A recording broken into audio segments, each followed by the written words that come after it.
नमस्कार छात्रों। सबसे पहले आप लोगों के सामने आज मैं कक्षा 10वीं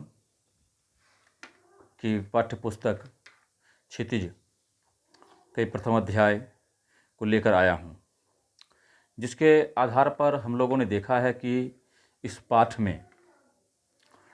में जिन्हों के जो लेखक हैं सूरदास, जिनका जन्म सन 1478 ईस्वी में माना जाता है और ऐसी मान्यता है कि इनका जन्म रेणुका क्षेत्र में हुआ था, जो आजकल दिल्ली के नज़दीक माना जाता है।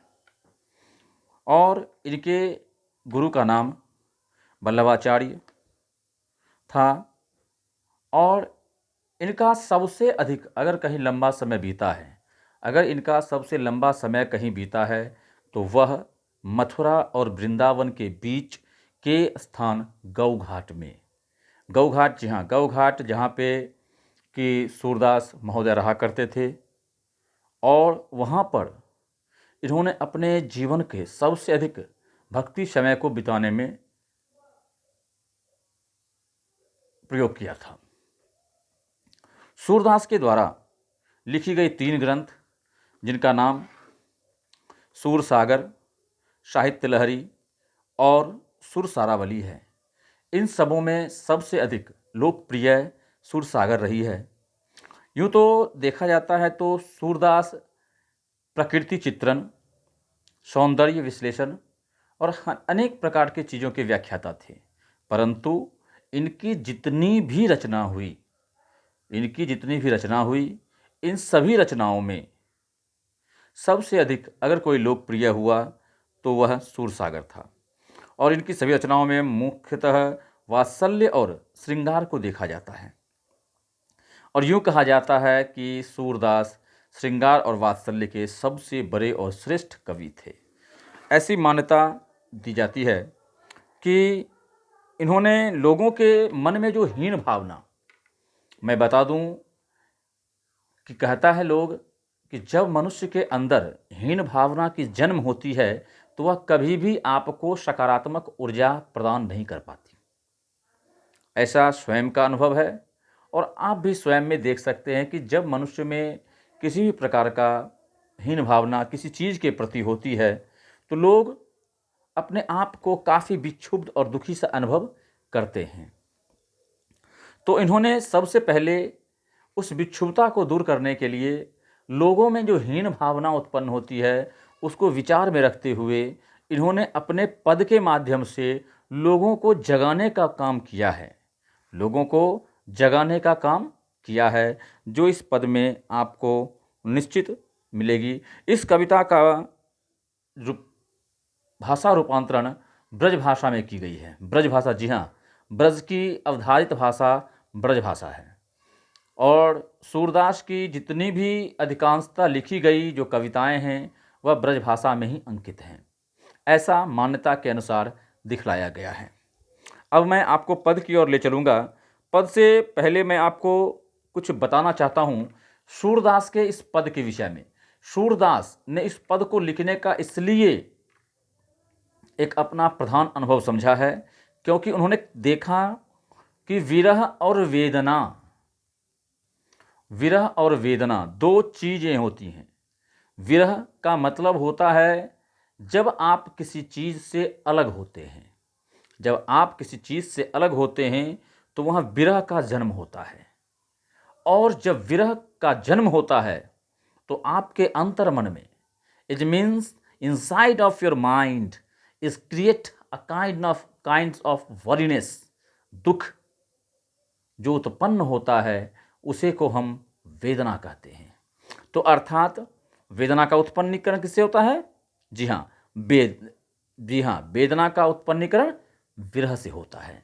जब आपके मन में किसी चीज़ के प्रति विरह उत्पन्न होगी तभी आपके अंतर्मन में वेदना का जन्म निश्चित होता है। और मैं पाठ के आधार पर ऐसा व्यक्त कर रहा हूँ कि सूरदास ने उस समय की घटना की चर्चा की है जब भगवान श्री कृष्ण और गोपियों के बीच काफ़ी लीलाएं हो चुकी थी, काफ़ी रसमय माहौल बना हुआ था, परंतु सबसे पहले करना चाहिए, हमें ये सोचना चाहिए कि हमें अपने कर्म पे अधिक ध्यान देना चाहिए। कर्म अगर हम अच्छा कर रहे हैं तो हमें लोग अच्छा ही कहेंगे, बुरा कभी नहीं कह सकते। लेकिन क्षणिक, मैंने पहले ही कहा है, जब विरह होगी, वेदना होगी, वेदना में इंसान क्या कह बैठते हैं इसकी कहना मुश्किल है। इस विषय में कहना बहुत ही मुश्किल होता है। और यूँ तो कहा जाता है कि सूरदास ने जब भ्रमर गीत जो कि सूर सागर से लिया गया है, और सूर सागर में जो कहा गया था कि जब भगवान श्री कृष्ण गोकुल को छोड़कर मथुरा को जा रहे थे, गोकुल को छोड़कर मथुरा की ओर जा रहे थे, तब का यह दृश्य है, या यूं कहा जाए कि जब जा चुके थे तब का दृश्य है। तो ऐसा देखा गया है कि जब वे जा रहे थे तो उन्होंने किसी को कुछ नहीं कहा कि मुझे जाना है या मैं जा रहा हूं, मैं जाऊंगा, परंतु वे जानते थे कि उनके और गोपियों के मध्यस्थ इतनी जो प्रेम प्रसंग या इतनी जो मित्रता रूपी व्यवहार जो चल रही है, उसको कहीं ना कहीं एक नुकसान पहुंच सकता है। तो जिसके माध्यम से उन्होंने सोचा कि नहीं, इन लोगों को मुझे कुछ कहना नहीं है और मैं सीधे अपने कर्तव्य की ओर पलायन करके फिर इन्हें एक संदेश दे दूंगा ताकि इनके मन को काफ़ी दुख ना पहुंचे। और एक दूसरा पक्ष यह भी हो सकता है कि भगवान स्वयं को नहीं रोक पाते अपने कर्तव्य की ओर जाने से, क्योंकि यहाँ पे मित्रता और प्रणय संबंध दोनों बने थे। वे उतने लोगों को दुखी करके जाना नहीं चाहते थे। तो सूर सागर के माध्यम से इसमें कहा गया है कि जब ये चले गए तो गोपियों ने इन्हें खोजा, परंतु ये मिले नहीं। होते तब तो मिलते, ये थे ही नहीं। और जब ये थे नहीं तो उस जगह पर गोपियों के मन में एक वेदना आई कि भाई हो सकता है कि कृष्ण हमसे रुष्ट हो गए हों, छुप गए हों, चलो इन्हें खोजा जाए। लेकिन पाठ में तभी उन्होंने अपने एक संदेशवाहक उद्धव के द्वारा एक संदेश भिजवाया और उन्होंने कहा, पद में पहला चर्चा है, जब उन्होंने उद्धव को भेजा तो उद्धव जैसे ही उनसे अपना संदेश बोलते, उसी समय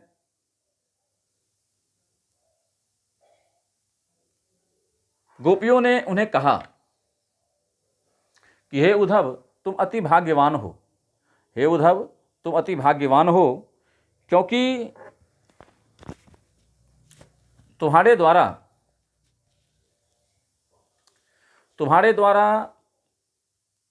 जो कार्य कहा जा रहा है, पाठ में लिखा हुआ है, उद्धव तुम हो अति बरभागी। इट मीन्स हे उद्धव तुम बहुत ही भाग्यवान हो, भाग्यशाली हो। क्यों? क्योंकि तुम भगवान श्री कृष्ण के साथ रहते हो। और उन्होंने अब देखिए अगली पंक्ति में दुख को व्यक्त किया है। गोपियों ने अपने अगली पंक्ति में दुख को व्यक्त करते हुए कहा है, अपरस रहत स्नेह तगाते नाहिन मन अनुरागी। इट मीन्स उन्होंने कभी ना तो हमको अपने से अलग समझा और ना ही कभी हमसे उन्होंने प्रेम किया। अगर वे प्रेम करते तो वे ऐसा नहीं करते। पुरैन पात रहत जल भीतर तारस देह न दागी।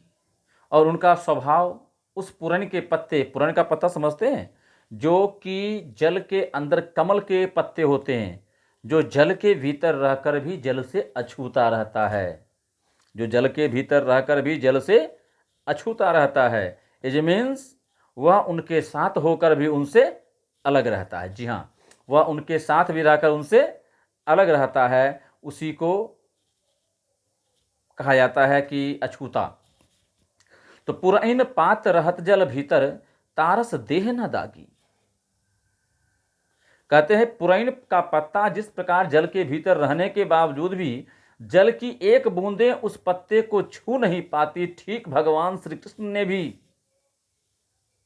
स्वयं को पुरैन के पात के समान हमारे प्रेम के जल से खुद को अलग रखा। इट मीन्स हमें कभी अपना समझा ही नहीं। ज्यों जल माह तेल की गागरी, बूंद न ताको लागी। और जिस प्रकार दीपक से भरा हुआ जो पात्र होता है, दीपक जो तेल से भरा हुआ पात्र होता है, उसमें जब लौ जलती है और जब वह दीपक का तेल खत्म हो जाता है तो एक बूंद भी तेल का अंश उस दीपक को प्राप्त नहीं होता है। तो पहले तो उन्होंने कहा कि भाई भगवान श्री कृष्ण पुरैन के पत्ते के समान हैं। सेकेंड में कहा कि भगवान उस तेल के समान हैं जो कभी हमारे दीपक में ठहरे ही नहीं, उन्होंने कभी हमसे स्नेह किया ही नहीं है। वो फिर कहते हैं, प्रीति नदी में पाँव न बोड़ियो, दृष्टि न रूप परागी। कभी उन्होंने हमसे प्रेम नहीं किया, कभी भगवान श्री कृष्ण ने हमसे प्रेम नहीं किया और ना ही कभी यह दर्शाया कि हम तुमसे प्रेम नहीं करते हैं। इट मीन्स प्रेम करते हुए भी उन्होंने हमसे प्रेम या स्नेह नहीं किया। ये गोपियों की वेदना है। मैंने पहले कहा वेदना में हमेशा नकारात्मक पक्षों की और लोग अधिक ध्यान देते हैं, इसलिए नकारात्मक विचार अधिक उत्पन्न होते हैं। जब आप भी कभी क्रोध में होते हैं और कोई व्यक्ति आपको कुछ कह देते हैं तो आपके अंतर मन में भी उनके खिलाफ काफ़ी नकारात्मक विचारों का जन्म होता है। ये एक मानवीय विकृति है जो स्वाभाविक रूप से उत्पन्न होती है। कहते हैं कि सूरदास अबलाहम भोरी, गुर चीटियो जो पागी। सूरदास कहते हैं गोपियों के माध्यम से, सूरदास गोपियों के माध्यम से यह कहना चाहते हैं कि गोपियों की दशा उस चींटी के समान हो गई थी जो गुड़ को देखकर बिल्कुल ही पागल हो जाती हैं, मदमस्त हो जाती हैं। और उन्होंने स्वयं को कहा कि मैं एक अबला हूं। गोपियों ने कहा कि हम एक अबला हैं और ऐसे अबला हैं, ऐसे कमजोर हैं, जिस प्रकार गुड़ को पाने के लिए चींटी